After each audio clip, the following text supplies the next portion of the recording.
Mesdames et messieurs, bonsoir.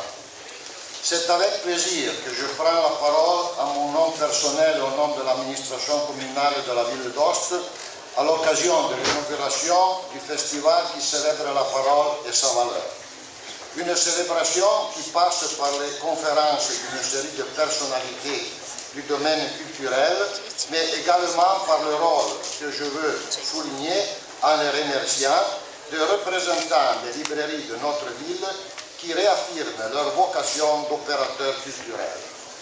Vorrei iniziare dando il benvenuto da Aosta all'ospite protagonista dell'inaugurazione, l'apprezzata giornalista e conduttrice televisiva e scrittrice Antonella Borari, e manifestando nel contempo il cordoglio al regista Dario Argento, che non ha potuto essere qui con noi oggi in questa occasione a causa del grave lutto che lo ha colpito. Nel salutare la quarta edizione dell'appuntamento che contraddistingue la primavera della città di Aosta e della valle intera, è irrinunciabile, soprattutto per chi come me proviene da un ambito professionale intimamente legato alle lettere e alla cultura, dedicare alcune riflessioni al tema 2013 di Babel, cioè il tema della tentazione. Dal punto di vista letterario si tratta di un concetto con il quale molti autori si sono misurati. Il più ricordato è probabilmente Oscar Wilde, con il suo aforisma per cui l'unico modo per resistere alle tentazioni è cederne. Altri sono quelli che compaiono nella brochure del festival: Georges Simenon, Victor Hugo e Paul Valéry, ma l'ideale elenco può comprendere anche Albert Camus, Mark Twain e, per dire dell'Italia, Indro Montanelli e Mario Soldati. Certo, questa serie di nomi è tutt'altro che esaustiva, ma sufficiente per dire quanto il tema faccia parte dell'animo umano e quanto, dopo l'esplorazione di liti quale l'esilio, la libertà e il coraggio, è giusto ed opportuno che esso diventa il fulcro di questa edizione del Festival della Parola.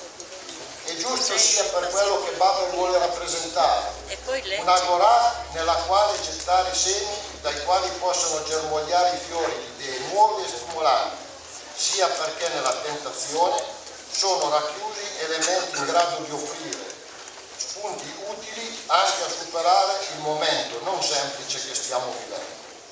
Mi rendo conto che purtroppo ad opera anche di una certa letteratura, o forse più ancora di un marketing pubblicitario che poi finisce con il condizionare alcuni autori, vi sia una spiacevole banalizzazione del concetto della tentazione.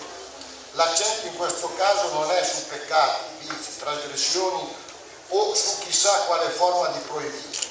Spendere i nomi degli intellettuali e degli scrittori ospiti di Babel quest'anno su concetti del genere sarebbe riduttivo e, lasciatemelo dire, fuorviante.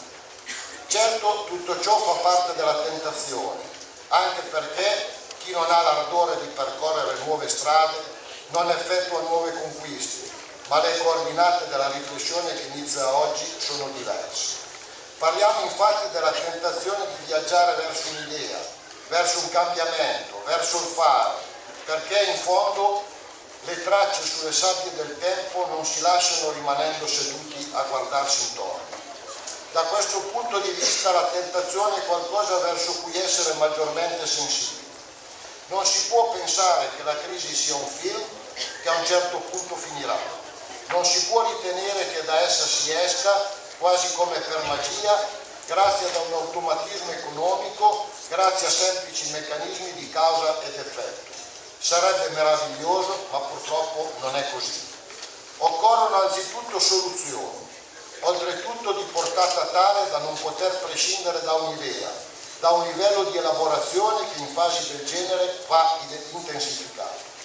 Questa considerazione ci dice anche perché è importante che appuntamenti come Babel, pur con le variazioni derivanti da una diversa disponibilità di risorse economiche, debbono resistere.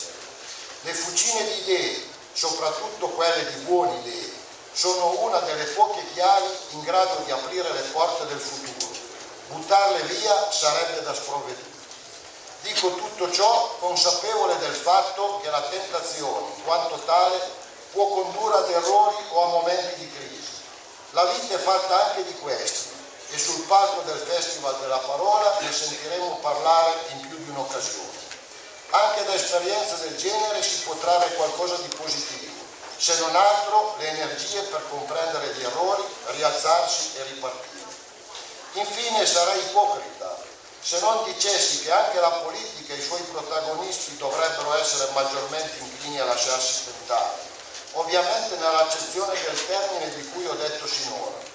Non so se Ignazio Silone avesse ragione quando scrisse che la tentazione del potere è la più diabolica che possa essere tesa all'uomo, se Satana osò persino proporla a Cristo. Ma sono piuttosto convinto che, per tornare a White, da dove eravamo partiti, che resistendo alle tentazioni la vostra anima si ammalerà di nostalgia per le cose che si è vietata. Buon Festival della Tentazione a voi tutti.